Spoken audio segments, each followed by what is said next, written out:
Hebu kuja hapa. Ni wewe naongelesha. Kuja hapa.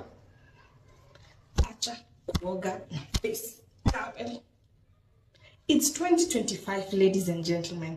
Kama bado unaoga na face towel, na panty, na boxer, na wengine hata hamuogi na kitu, mnaoga tu na sabuni. Hapana.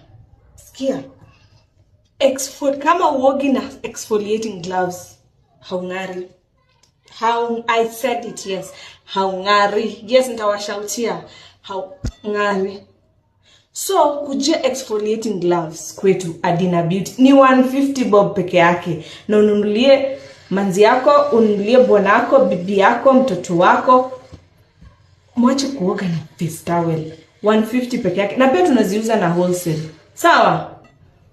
Usioge tena. Na hiyo.